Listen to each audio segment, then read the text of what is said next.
गुरु प्यारी साध संगत जी, आप सभी को प्यार भरी राधा स्वामी जी। हम सबका अनुभव है कि हर प्रकार की विद्या प्राप्त करने के लिए और कोई भी कला कौशल सीखने के लिए हमें अध्यापक की सहायता लेनी पड़ती है। फिर आत्मा परमात्मा की उच्च कोटि की व कठिन विद्या सीखने के लिए क्या हमें अध्यापक की आवश्यकता नहीं है? गुरु अमरदास जी का कथन है कि प्रभु ने अपने मिलने की युक्ति ही ऐसी बनाई है कि बिना गुरु के कोई भी उससे मिलने का मान प्राप्त नहीं कर सकता। जिस 10 दरवाजों वाले महल में आत्मा का निवास है, उसमें किस प्रकार और किस दरवाजे से प्रवेश किया जा सकता है? उत्तर बिल्कुल स्पष्ट है। कोई ऐसा भेदी खोजा जाए जो स्वयं अंतर में जाता हो और हमें भी ले जा सकता हो। जब हमें किसी स्थान का मार्ग ज्ञात न हो तो हम क्या करते हैं? हम किसी ऐसे व्यक्ति से मार्ग पूछते हैं जिसको उस मार्ग का ज्ञान हो।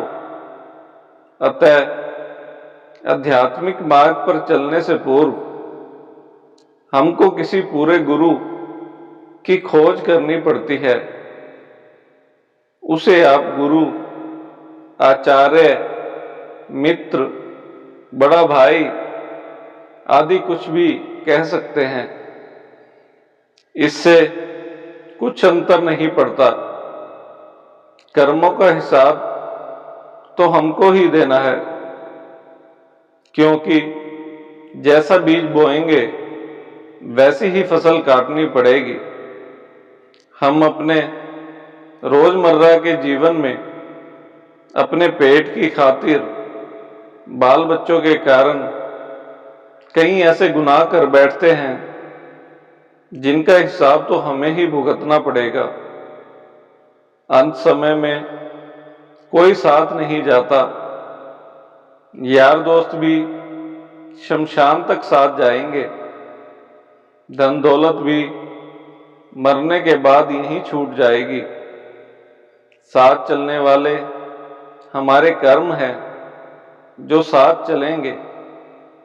इसलिए जो बीत गया उसको याद करके दुखी होकर हम आज के पलों को जो बाकी हैं उनको यूं ही न गंवा दें, बल्कि पिछले व्यर्थ गए पलों से हम सीख लेकर वर्तमान में नए कर्म न बनने दें। हम अपने बच्चों को एक एक रुपए गुल्लक में जोड़ने की प्रेरणा देते हैं और कहते हैं कि एक एक से 1000 बनेगा।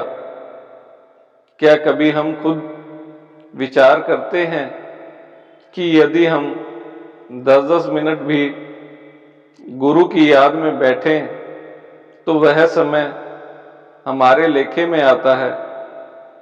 क्या 10-10 मिनट की याद घंटा 2 घंटा नहीं हो सकता?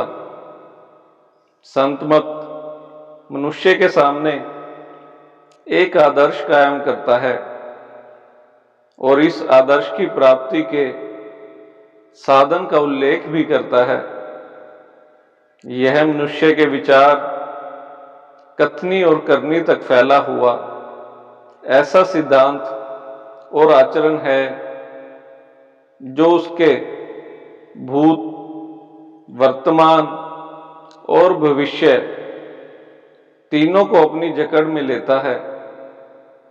संत मत संसार में कर्ता और संसार के संचालन के बारे में निश्चित विचारधारा और आत्मा के परमात्मा से रिश्ते और उसके संसार में भेजे जाने के मूल उद्देश्य के बारे में एक गहरा और विशाल दृष्टिकोण प्रस्तुत करता है। संत मत जीवात्मा को अपनी संसार और इसके कर्ता की असलियत समझाते हुए एक आदर्श कायम करने और ऐसी रहनी अपनाने की प्रेरणा देता है। परमात्मा की प्राप्ति का साधन और मार्ग परमात्मा की अपनी रचना है। संतों ने केवल उसे प्रकट किया है। जिस परमात्मा ने सृष्टि की रचना के समय सृष्टि के संचालन के समस्त नियम बनाए, उसने उसी समय अपने साथ मिलाप के साधन और मार्ग की रचना भी कर दी। परमात्मा रचित जगत के दृश्यों में द्वैत और अनेकता अवश्य है, पर इसके नियमों के द्वैत के लिए कोई स्थान नहीं है।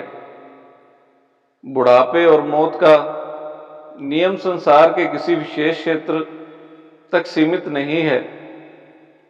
वर्षा हर जगह बादलों के द्वारा होती है और संतान हर जगह मां की कोख से ही जन्म लेती है।